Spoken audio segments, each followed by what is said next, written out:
कि जैसे ये वीडियो आपके पास पहुंचेगी, आपके दिमाग में सबसे पहला प्रश्न ये आएगा, मुझे देखते देखते बस सुनते सुनते, ये आदमी तो ईसाई है, ये तो क्रिश्चियन है। तो सबसे पहले आपके मन में उठ रहा वो प्रश्न का उत्तर दे दूं कि मैं ईसाई नहीं हूं, मैं क्रिश्चियन नहीं हूं, मैं आपकी तरह हड्डी मांस का इंसान हूं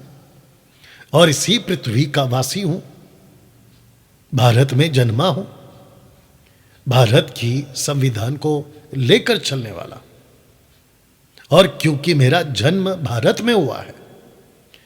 और इसलिए क्योंकि मैं भारतीय हूं पहले, उसके बाद जो मेरे माता पिता थे और उनके पूर्वज, उन लोगों को लगा कि जैसे कई धर्म है, हिंदू है, मुस्लिम है, बौद्धिस्ट है, क्रिश्चियंस हैं और कई अलग धर्म, तो मेरे माता पिता को लगा कि हम क्रिश्चियन हैं और ये जो लड़का पैदा हुआ है, यानी कि मैं 1973 में या 74 में, और जब मेरा नाम रखा जाना था तो मेरा नाम उसी हिसाब से रखा गया क्योंकि वो क्रिश्चियंस थे। और एक ऐसा ग्रुप है जिसको कहते हैं रोमन कैथलिक, यानी कि कैथलिक्स, और जिसके चलते मेरा नाम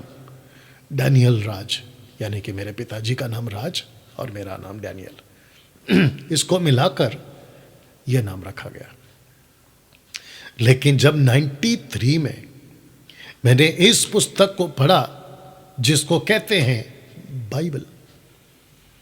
और इसमें से मुझे पता चला कि यीशु जिसको मैं मानता हूं, ईसा मसीह,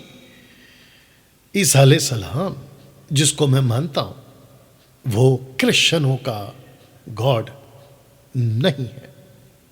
वो ईसाई धर्म का भगवान ईश्वर नहीं है। मुझे इस बाइबल ने सिखाया और समझाया और बताया कि जिस यीशु की बात मैं आपके बीच में कर रहा हूं वो सबका है, मानव जाति के लिए इस पृथ्वी पर वो पैदा हुए आज से 2024 साल पहले। दोस्तों, जहां यीशु पैदा हुए थे वो क्रिश्चियन कंट्री नहीं है, बल्कि वो इज़राइल का एक क्षेत्र जिसको कहते हैं यरूशलेम, उसके अंदर एक और क्षेत्र जिसको कहते हैं बेथलेहम, और यीशु के जो वंशज थे वो यहूदी थे, जिसको जूविश कहते हैं, यहूदी। और जब मैंने इस बाइबल को पढ़ा और जो मेरे पूर्वजों ने और मेरे माता पिता ने मुझे सिखाया कि हम क्रिश्चियंस हैं, और जब मैंने इसको पढ़ा तो पता चला कि हम क्रिश्चियंस नहीं हैं। बाइबल ऐसी कई बातों में और कई जगहों पर यह बात को कहती है कि हम परमेश्वर के बेटा बेटी तब बनते हैं जब हम यीशु पर विश्वास करते हैं।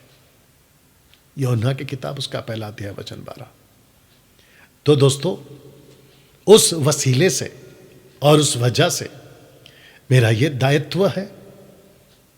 कि 8 बिलियन पॉपुलेशन की इस दुनिया में,